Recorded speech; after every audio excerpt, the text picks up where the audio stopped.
Okay. But back to the seed starting and methodologies. I'm going to bring up my screen, and I just did a Google search, but you can see here this is the a seed sprouting, and these are your cotyledon leaves. These are that first, you know. Oh, I didn't want to do that, but there that gives you a better image. Um, I actually wanted to show something else. I think I'm going to have to go back. So I got to go down to the bottom and scoot it over. Okay. Milk crates or egg crates. I should say milk crates. That's another way is milk crates, but these are egg crates. Okay. So this is something that you don't have to go out, purchase anything other than the eggs, of course, to start with. Okay. But you can use this for seed starting.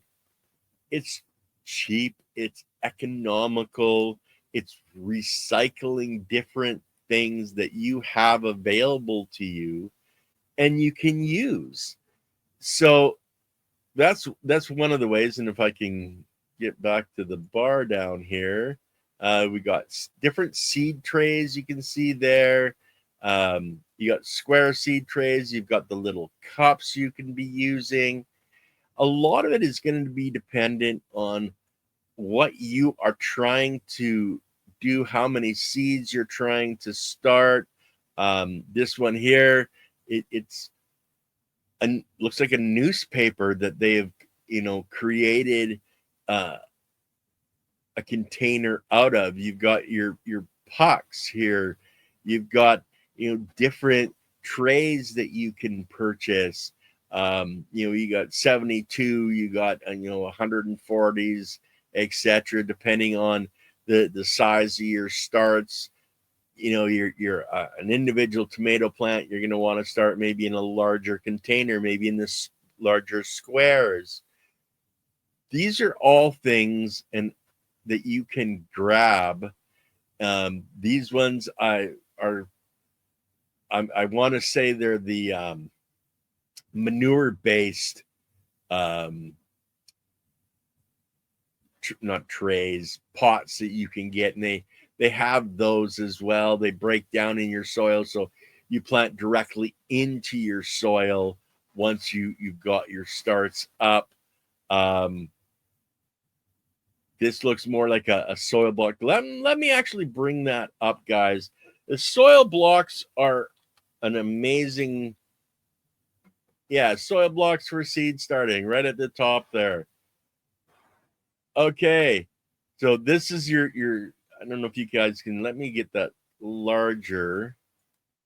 Soil blocks are an amazing technology, and I'm clicking in the wrong spots. So there you can see the machine. Lee Valley guys, they have these soil block makers, and they have different sizes. You can see the little blocks here. You can see the larger block. So they have different sizes, and the beauty of soil blocks is you can start with the small one and you can transplant that small one. It's designed to be able to be put into the next size up.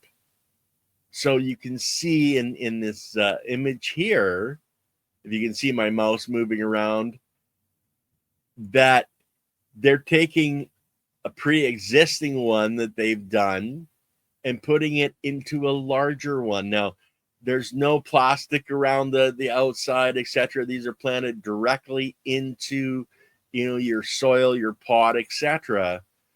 But in this methodology, okay, you're not having to, purchase and anything that's plastic or anything like that. You buy the machine and you make your own. You're just creating your own soil mix and you're making your own starting blocks. And they have that here that you can see the really large hole. Okay. But if I got an image here, you can't really tell too much, but there's a lot. Oh, this picture here, you can see the smaller holes that you could plant your seed into, and then taking this block up into this block. So, and here you can see it as well on the left here. You have the smaller blocks, and then you got really tiny ones. Let me see if I'll bring that size up some more, and we'll try to get a real close up. Here you've got the really small ones, okay, and that's made with this machine here, and then you've got the next machine, the next size, and then of course in the end you're going up to the much larger size on this one here. So those are soil blocks. So these are different methods that you can use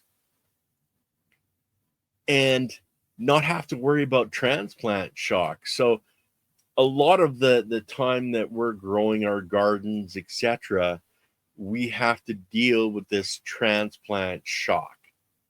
And it is something that if you can avoid it, it's a lot easier for your plant to mature that much faster. They're not having to, reconnect with things in a soil structure.